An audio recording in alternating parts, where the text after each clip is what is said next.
This is the iPhone 12 mini, and it is the iPhone of my dreams. Now, is it for you? Honestly, probably not. But I think that there are a significant amount of people out there who have been waiting for this phone for a very long time, myself included. So I will give Apple props. This is the most comprehensive line of iPhones they have ever created. There's the iPhone 12 and 12 Pro if you're a normal person, you want a roughly normal sized phone. You can go up to the Pro Max if you want a big chungus. And then you have this guy, the iPhone 12 mini. Now if I put this alongside something like an iPhone 5S or even a current SE, you'll see the size difference is real. I mean, I just hold this for 5 seconds, right? I just pulled it out of the box, and I can already tell just how nice it is to use. The thing is, smartphones these days have gotten enormous. That's a big reason why I use something like the Samsung Galaxy Z Flip. Fits nicely in my pocket. Of course, it's got the folding thing, which is admittedly a gimmick I really like. But the thing about the Mini is that it doesn't need a folding gimmick or anything like that. This is a full flagship in a smaller form factor, and that's just simply something that we haven't seen in a long time.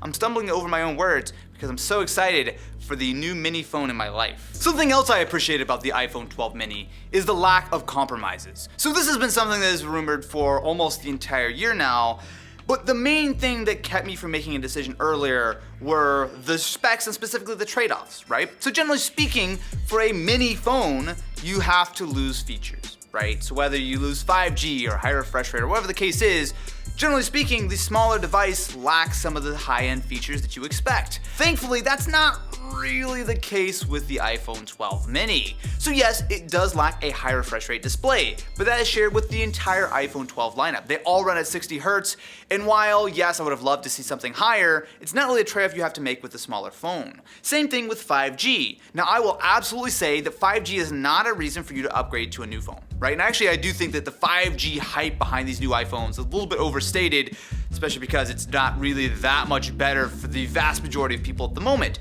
That being said, I will certainly take 5G over not having 5G, and the fact is that the iPhone 12 mini, at least here in the United States, does support not only sub-6 5G, but also millimeter wave. Now, am I going to use those crazy fast speeds all the time? Probably not, but I would certainly rather have those, and the fact that it's in such a small phone is nice.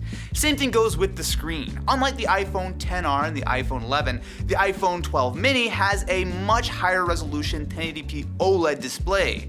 Now yes, that does mean that the notch looks a little bit large since it's pretty much exactly the same on the other phones.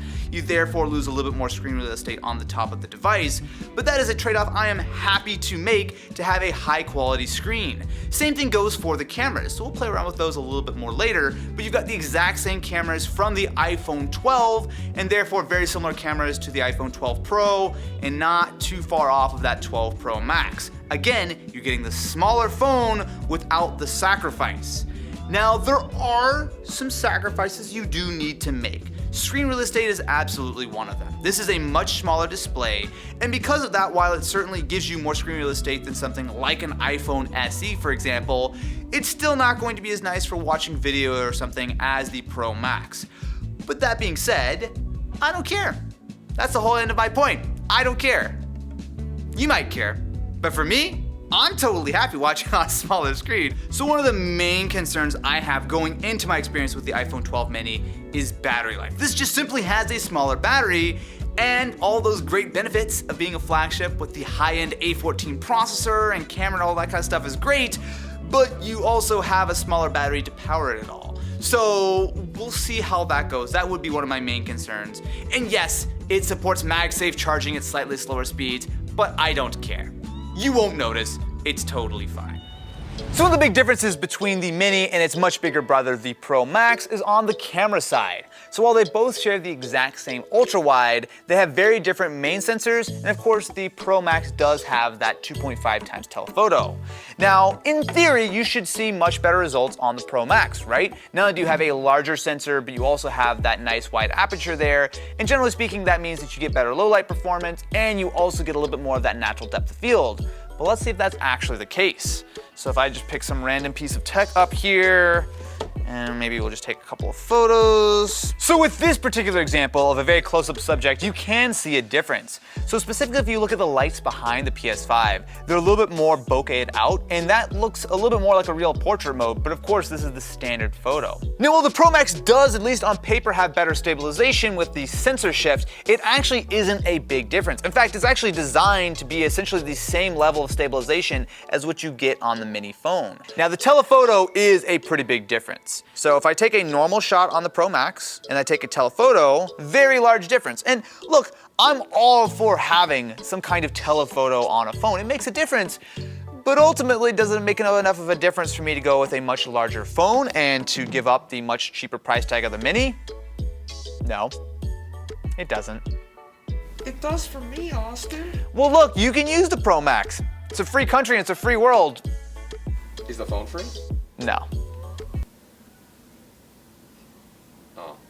So the iPhone 12 mini has the same Apple A14 Bionic chip as its bigger brothers, the 12, the 12 Pro, the 12 Pro Max, but there's more to it than just pure specs. First of all, this does actually have more memory, 6 gigs of RAM versus 4, but importantly, I want to see how the performance lines up. So let's start out by running a quick little Geekbench and just get a little bit of a baseline on what both of these phones are capable of. Interesting, so the Pro Max actually has a slight lead in Geekbench. Now mind you, this is just a single run, but at least on the multi-core side, we see a little bit more performance on the Pro Max. So this is the 3D Mark Wildlife test. Now this is simulating a very high-end, graphically demanding game, running on both the Mini as well as the Max.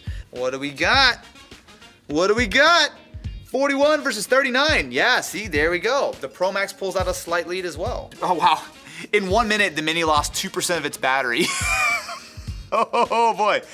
All right, I think we gotta run the 20-minute test and see how these phones hold up.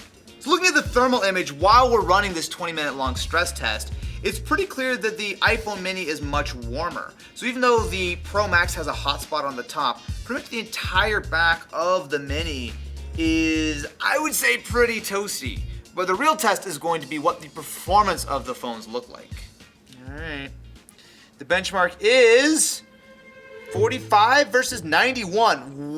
What? Huh? Huh? The max scores of both phones was pretty much identical. But the difference is, what, 17 minutes in, the Mini lost half its performance, but then it came back up. I don't think I would put too much thought into that. That seems like a really weird edge case. I feel like you'd almost have to run it like one more time or two more times. Absolutely would, yeah. I'll say the Mini definitely ran warmer, but if you take that weird anomaly out, I actually think that the Pro Max and the Mini performed very similarly. I mean, you look at the general loops, I mean, they were very similar. Both phones start to throttle after a couple of runs, but they don't throttle that much.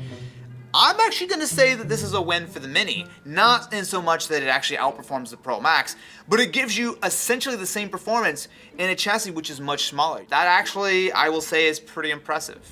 So who should buy the iPhone 12 mini? I think at this point, I'm pretty well established. This is the phone for me, right? Am I gonna toss the Z Flip in the garbage? Absolutely not.